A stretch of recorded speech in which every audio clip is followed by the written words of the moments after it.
देखिए, नेता अब विलासी हो गए हैं, भोग विलास में हैं।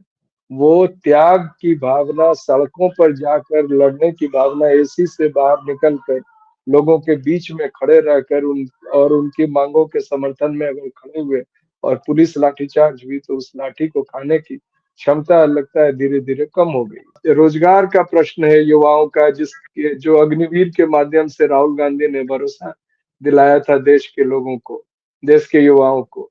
इसी तरह जो मुद्दे किसान के हैं, एमएसपी, इसी तरह जो छात्रों के हैं या विश्वविद्यालय जितने हैं, खासतौर से केंद्रीय विश्वविद्यालय जिसको आरएसएस का एक चारागाह बना दिया गया है, आरएसएस का एक एक्सटेंशन बना दिया गया है, तो ये सारे मुद्दे भी बहुत अहम है। सरकार जो है वो नहीं चाहती है, और जो उसके बातचीत से और जो उसके वक्तव्य से निकल कर आ रहा है कि वो जाति जनगणना, वो जनगणना की बात की है लेकिन जाति को गिनने की बात नहीं कर रही।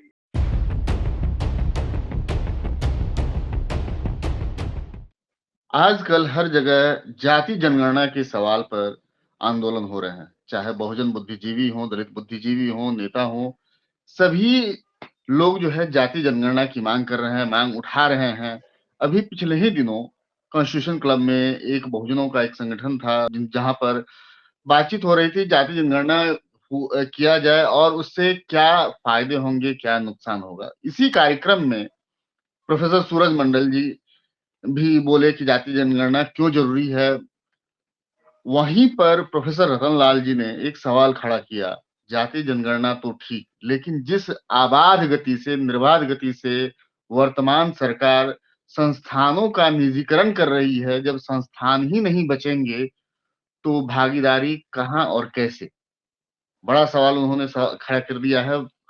सूरज मंडल जी हमारे साथ हैं, उनसे ही हम जानने की कोशिश करेंगे कि तमाम घटना में जाति जनगणना हो, ये सभी चाहते हैं, लेकिन अगर सारी चीजें, सारी संस्थान जैसे मोदी सरकार निजीकरण की गति दे रही है, वैसे में जब संस्थान ही नहीं बचेंगे तो जाति जनगणना का क्या औचित्य रह जाएगा। मैं सूरज मंडल जी का परिचय दे दूं, ये बीपी मंडल साहब के ग्रैंडसन है, पोते हैं, और उन्होंने बीपी मंडल साहब के साथ साथ जो है वर्तमान समय में जो सोशल जस्टिस की बात होती है, ये हर एक मंच से सोशल जस्टिस की बात करते हैं। अगर जाति जनगणना और सोशल जस्टिस की ही बात हो और निजीकरण हो तो फिर उसको कैसे तालमेल बैठाया जाए। नमस्कार, मैं हूं अमर और आप देख रहे हैं अम्बेडकर नामा। चलते हैं सीधे सूरज जी के पास और जानते हैं कि जाति जनगणना के मायने क्या, और अगर जाति जनगणना हो जाए तो उसके बाद क्या। नमस्कार सर। नमस्कार नमस्कार। अमर जी, जो प्रश्न आपने किया ये और भी मुद्दों से जुड़ा हुआ है। उदाहरण के जी। तौर पर अभी इंडिया गठबंधन के एक वरिष्ठ नेता हैं और पूरे देश में प्रभावशाली नेता हैं, शरद पवार जी ने एक प्रश्न खड़ा किया कि इंडिया गठबंधन का नेतृत्व ममता बनर्जी जी ममता क्यों बनर्जी नहीं को दिया जाए। संभालेंगे। देखिए, उस इसके पीछे उनका उनकी समझ है कि एक हुँ, मुद्दा जिसको राहुल जी एक नेतृत्व के नाते बहुत आगे तक ले गए हैं, वो है अडानी का हुँ, मुद्दा। बिल्कुल। अडानी के मुद्दे में क्या हमें जो मांगे थी या जो हम दिखाना चाहते हैं, जनता तो जानती है। और हुँ, ये बिल्कुल ये कहना उचित नहीं होगा कि जिस तरह से लूट देश के साधन और संसाधन का इस सरकार ने अडानी के माध्यम से किया है, उसमें अडानी और खुद इस सरकार के बीच में कितना फर्क है, उस पर भी एक बड़ा प्रश्न चिन्ह लग गया है। लोग कह रहे हैं कि वाकई में ये अडानी नहीं मोडानी है। तो हुँ, अब प्रश्न आता है, दूसरा बड़ा मुद्दा जो राहुल जी ने उठाया वो जाति जनगणना का है। हुँ, लेकिन मैं इस प्रश्न को और आगे ले जाना चाहता हूँ। मेरी समझ है कि आप कह रहे हैं कि जाति जनगणना पर ही केंद्रित हो जाएंगे तो जो और अन्य नुकसान इस देश के आवाम का हो रहा है, बहुजनों का हो रहा है, और जिस तरह से और भी मुद्दे हैं जिनको पर्याप्त समय और जिन पर केंद्रित होना चाहिए, जिनको बचाने की हुँ, हमें भरसक प्रयत्न करना चाहिए, जैसे संविधान को बचाना, संवैधानिक प्रावधानों को बचाना, उनमें एक ढिलाई हो जाती है और उन मुद्दों से ध्यान भटक कर एक जगह केंद्रित हो रहा है, जिसका कोई निष्कर्ष नहीं निकल रहा है, क्योंकि सरकार जो है वो नहीं चाहती है, और जो उसके बातचीत से और जो उसके वक्तव्य से निकल कर आ रहा है कि वो जाति जनगणना, वो जनगणना की बात की है, लेकिन जाति को गिनने की बात नहीं कर रही है। हम्म। लेकिन मैं क्यों कह रहा हूं कि इस प्रश्न को थोड़ा आगे मैं बढ़ा रहा हूं, जी। ये कहते हुए कि क्या हमें इस बात पर गौर करना चाहिए। दो बहुत अहम बातें। पहली हम्म। बात तो है कि भारतीय जनता पार्टी आरएसएस ने पूरे देश के सत्ता और संसाधन पर इस तरह से अपने पकड़ को मजबूत कर ली है, चाहे सीधे रास्ते से या अनैतिक रास्ते से जैसे चुनावी प्रक्रिया को धता बताते हुए और चुनाव आयोग को एक तरह से अपना गुलाम बनाते हुए पूरे के पूरे चुनावी निष्कर्ष भी अपने पक्ष में ले रही है। तो कौन सा मुद्दा अहम है और किस पर हम केंद्रित करें, ये बड़ा प्रश्न उठ जाता है। उदाहरण के तौर पर ईवीएम का मुद्दा एक बड़ा प्रश्न है। उदाहरण के तौर पर बिल्कुल। इस देश में जो रोजगार का प्रश्न है युवाओं का, जिसके जो अग्निवीर के माध्यम से राहुल गांधी ने भरोसा दिलाया था देश के लोगों को, देश के युवाओं को, इसी तरह जो मुद्दे किसान के हैं, एमएसपी, इसी तरह जो छात्रों के हैं या विश्वविद्यालय जितने हैं, खासतौर से केंद्रीय विश्वविद्यालय जिसको आरएसएस का एक चारागाह बना दिया गया है, आरएसएस का एक एक्सटेंशन बना दिया गया है, तो ये सारे मुद्दे भी बहुत अहम है।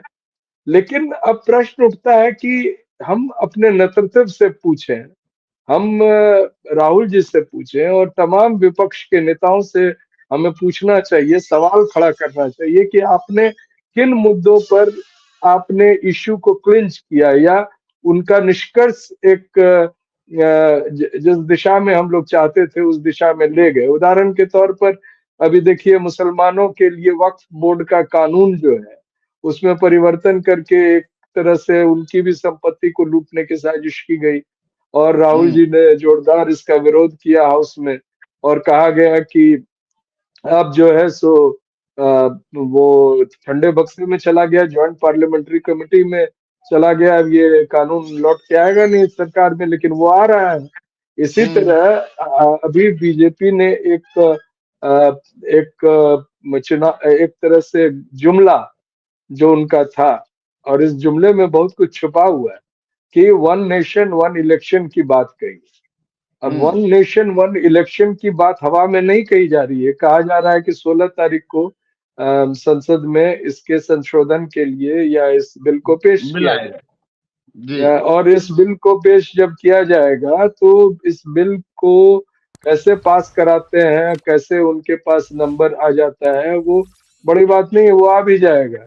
इनके पास, भारतीय जनता पार्टी आरएसएस के पास, विपक्ष को छिन्न भिन्न करने के कई तरीके हैं। उनके आपसी जो मतभेद है उसको उभार देंगे, पैसे छीट देंगे, अडानी को लगा देंगे, और वो कानून पास कर लेंगे। क्या वो उस कानून से भारत की जो फेडरल स्ट्रक्चर है, जो संविधान में निहित है कि we the people of India we are a union of states, हम एक राज्यों का एक यूनियन है, ना कि एक केंद्रीकृत राज्य के अंतर्गत हम लोग आ रहे हैं, जिसको भारतीय जनता पार्टी बनाने की दिशा में। तो इन सारे मुद्दों में कोई भी क्लिंच नहीं हुआ है। तो अब प्रश्न उठता है, डॉक्टर रतनलाल जी ने भी उस दिन कहा कि हम अधिक ध्यान दे रहे हैं जाति जनगणना पे। प्रश्न उठता है कि वो इश्यू तो क्लिंच हो सकता है, वो हम्म। ऐसा मुद्दा है जिस पर पूरे देश में जो दलित, पिछड़े, आदिवासी और अल्पसंख्यक है उनमें एका है। और लेकिन ये होगा कैसे? संसद के अंदर तो वो होने नहीं दे रहे हैं, और संसद के बाहर की इनकी कोई रणनीति नहीं है। विपक्ष जो है संसद के अंदर भी कमजोर है, आपसी तालमेल नहीं है इनमें, और संसद के बाहर तो इनका कोई कार्यक्रम ही, अधिक बड़ा कार्यक्रम एक all India federation of social justice के माध्यम से 3 दिसंबर को हम लोगों ने किया, जिसमें तमाम जी, बिल्कुल। विपक्षी नेता थे, उन्होंने वर्चुअल वे में या डायरेक्टली अपनी बात कही, जिनमें माननीय एम.के. स्टालिन साहब, तेजस्वी यादव जी, अखिलेश यादव जी और हेमंत सोरेन जी, कई नेता थे शामिल। और ममता जी की पार्टी के नेता भी थे। तो मैं समझता हूँ कि इसको हम उस दिशा में न ले जाएं कि ये इश्यू नहीं क्लिंच हो रहा है, हम दूसरी बात करें। बात कौन करेगा? हम तो कर ही रहे हैं। आप देख रहे हैं अम्बेडकर नामा के माध्यम से जितनी बहस बहस रोज हो रही है, और जिसमें प्रबुद्ध लोग, और सिर्फ ऐसा नहीं है कि सिर्फ वो दलित, पिछड़े या आदिवासी होते हैं, जो जेपी सिंह जैसे प्रबुद्ध लोग, संजीव खन्ना जैसे, सॉरी, संजय पांडे जी। संजीव पांडे जी जैसे जो और भी लोग हैं, वो अपनी बात कह रहे हैं, और भी कई लोग आ रहे हैं मंच पर।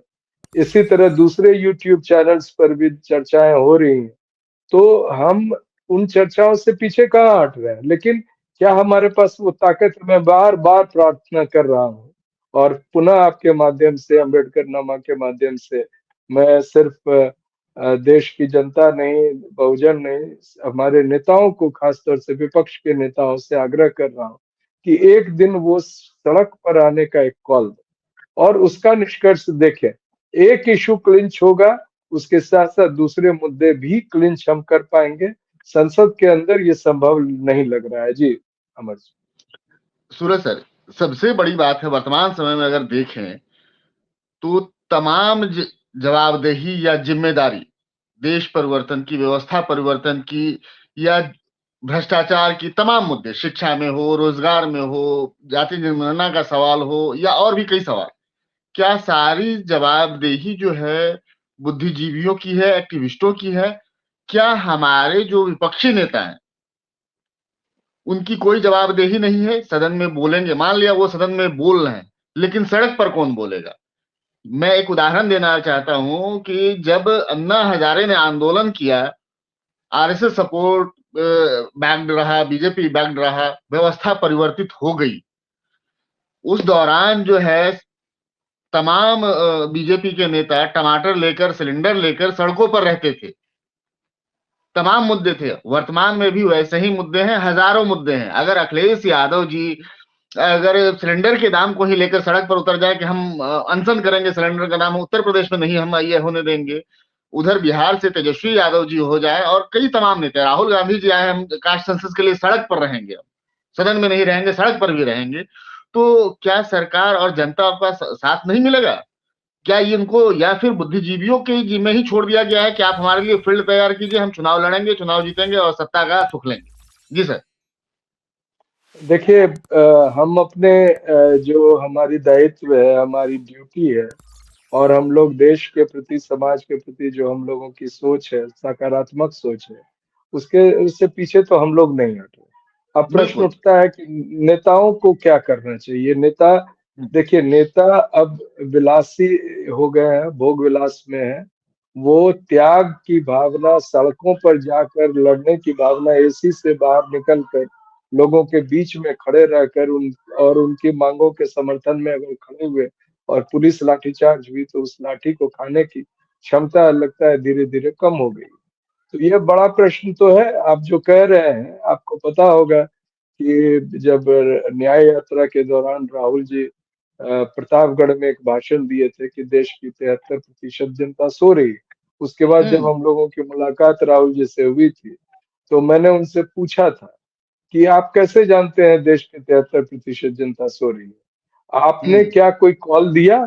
क्या आपने कहा कि जाति जनगणना के लिए मैं 2 किलोमीटर चलूंगा, और मैं पूरे देश से आह्वान करता हूं कि 21 दिसंबर को आप भी मेरे साथ 2 किलोमीटर चलें, और एक ज्ञापन जाके दें, जो भी वहाँ प्रशासनिक अधिकारी हो, नीचे से नीचे, उनके माध्यम से राष्ट्रपति महोदया को, कि देश में जनगणना के साथ साथ जाति गिनी जाए। आप हम्म। देखेंगे कि पूरा देश सड़क पे आ जाएगा। अगर नहीं हम्म। आएगा तो आप भविष्य में आप मुझसे सवाल जवाब नहीं कीजिएगा। लेकिन ये करने की हिम्मत और जरूरत क्यों नहीं उठा पा रहे हैं? ये जहमत क्यों नहीं उठा पा रहे हैं विपक्ष के नेता? मुझे तो आश्चर्य लगता है, क्योंकि इनके जो एडवाइजर्स हैं, ये जब हम हमारी बातचीत होती है, हम तो बोले हुए हैं, लेकिन अभी जो वर्तमान में जो मेरी शंका है कि कांग्रेस पार्टी भी जैसे बड़े पार्टी में काफी आरएसएस के लोग उसमें सेंध लगा के बैठे हुए हैं, जो ऐसे मामलों में ऐसे एडवाइस को पंक्चर करते हैं, बीच में ही उसको छोड़ने की सलाह देते हैं, उनसे विपरीत सलाह देते हैं। और इससे देश आप बताएं, आपने तो सही कहा, क्या उपाय है? अगर संसद में सरकार ने नहीं माना, सरकार ने सुप्रीम कोर्ट के आदेश के बावजूद उत्तर प्रदेश में बुलडोजर चल गया, या कई दलित महिलाओं के साथ उत्पीड़न और उनकी जो अस्मिता की लूट हुई, या किसानों के साथ दुर्व्यवहार हुआ, तो किसान तो जवाब दे रहे हैं। वो तो देखिए अभी उत्तर प्रदेश और दिल्ली के बॉर्डर पर कितनी बड़ी संख्या में किसान उपस्थित है। क्या कोई अब राहुल गांधी एक संभल जाना चाहते हैं, अखिलेश जी, संभल जाना जरूरी है, इसमें दो राय नहीं है। लेकिन अगर संभल आपको नहीं जाने दिया गया, तो आपने क्या कभी कहा कि मैं किसानों के साथ भी वो बॉर्डर पे रहूंगा?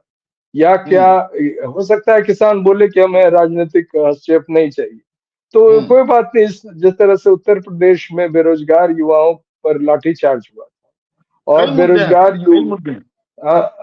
बेरोजगार युवाओं के साथ जो देश के बड़े नेता और उत्तर प्रदेश के बड़े विपक्षी के नेता अखिलेश जी नहीं खड़े हो सकते थे वहां, या उनको शंका थी कि उसी के बीच में वो बोलते कि नहीं, हमें समाजवादी पार्टी या राजनीतिक दलों का हस्तक्षेप नहीं चाहिए, तो वो अपने तमाम जो उनके 37 जीते हुए सांसद और विधायक है, 100 से ऊपर है शायद, वो सभी को लेकर उत्तर प्रदेश के सेक्रेटेरिएट के बाहर 2 घंटे का प्रदर्शन नहीं कर सकते थे।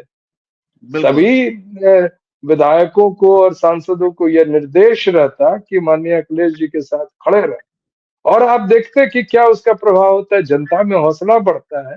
ये तो लोग धीरे धीरे इस तरह से इसको ले रहे हैं कि अब इसका तो कोई उपाय ही नहीं है, कोई जवाब नहीं है। और आप जानते हैं कि जब लोग हतोत्साहित होने लगते हैं, तो उनको एक प्रेरणा स्रोत चाहिए, एक ऐसा नेतृत्व चाहिए जो उनको एक तरह से इंस्पायर करे। वो इंस्पिरेशन नहीं आ पा रहा, और ये हमारे लिए बड़ी चिंता का विषय है।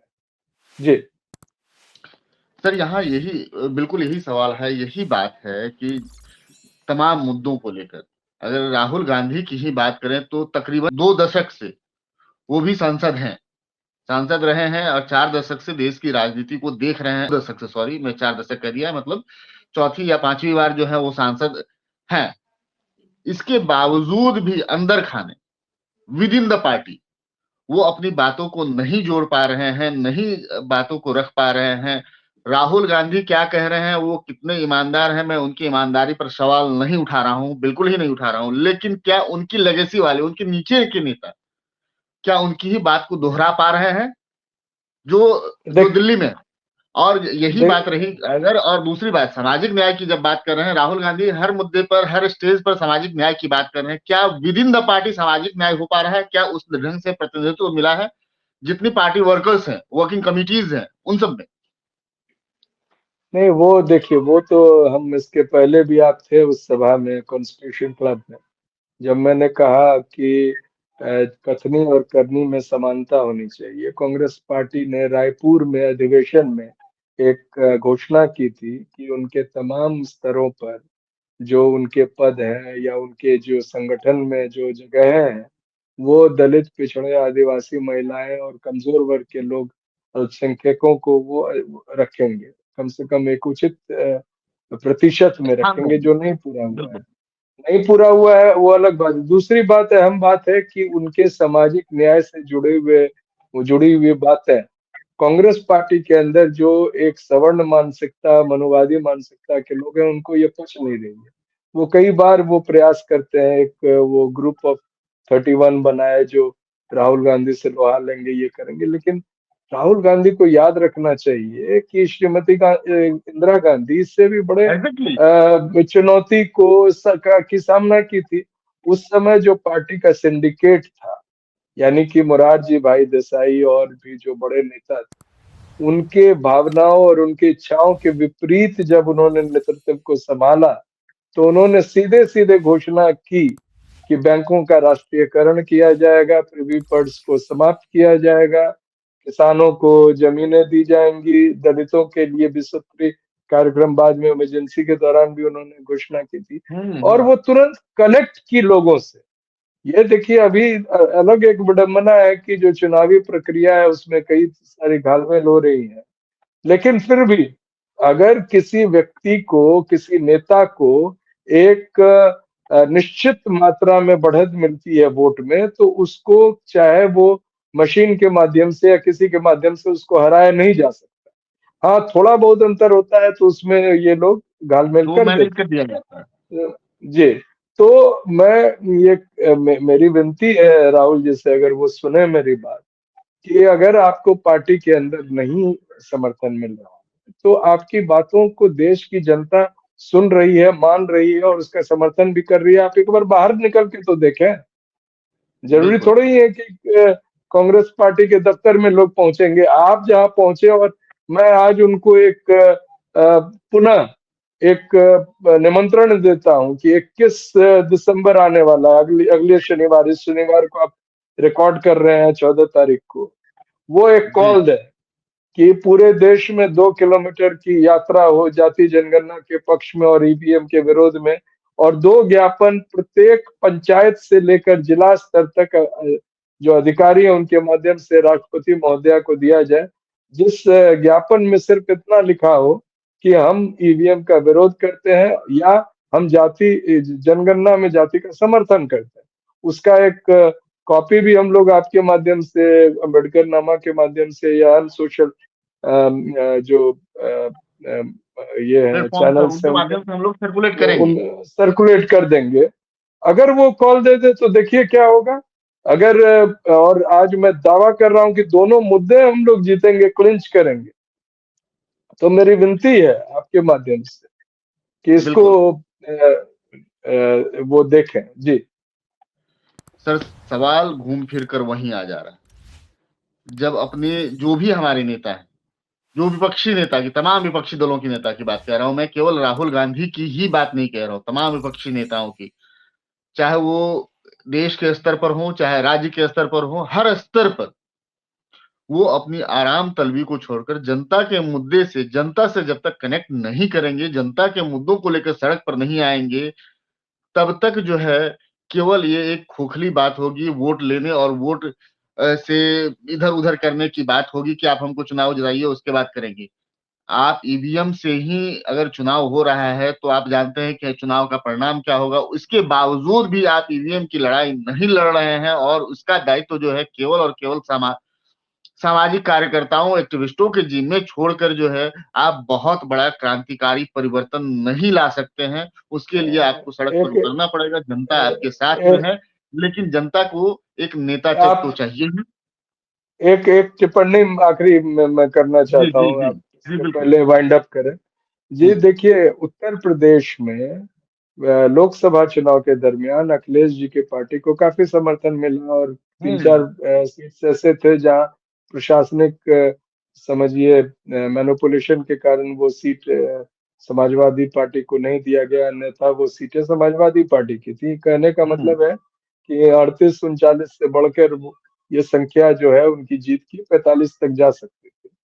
तो ये क्यों हुआ, और इसके पीछे भी हम लोग को सोचना चाहिए। भारतीय जनता पार्टी के अंदर में जो सत्ता संघर्ष चल रहा है योगी जी और अमित शाह जी के बीच में, उसका एक हम्म निष्कर्ष था जिसका फायदा मिला समाजवादी पार्टी को।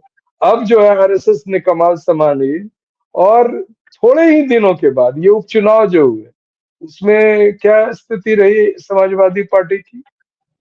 आप दो जीरो दो पे सीट, तो दो आप सीट, 9 में से 2 सीट मात्र, 7 सीट पर बीजेपी और गठबंधन की, एनडीए गठबंधन की जीत हुई। हाँ, कहने का मतलब है कि वो जो मैनिपुलेशंस है वो इतना अधिक है, उसका मुकाबला करके और फिर चुनावी प्रक्रिया को सार्थक बनाते हुए अपने मुहिम को आगे बढ़ाना एक बड़ी चुनौती है विपक्ष के सामने। जी, ये जो था हमारा जाति जनगणना और सोशल जस्टिस विशेष प्रोग्राम था। इस प्रोग्राम को अगर हम कंक्लूड करें तो ये कहा जा सकता है, चाहे अखिलेश यादव हो, तेजस्वी यादव हो, स्टालिन हो, तेजस्वी यादव हो, राहुल गांधी हो, चुनाव सर आपको ही लड़ना है। मैदान में आपको ही जीतना है, सत्ता आपको संभालनी है, तो बागडोर भी आपको ही संभालनी पड़ेगी। या फिर आप चुनाव ईवीएम को लेकर, जातीय जनगणना को लेकर सड़क पर आएँ या जनता को कोरी दिलासा देना छोड़ दें।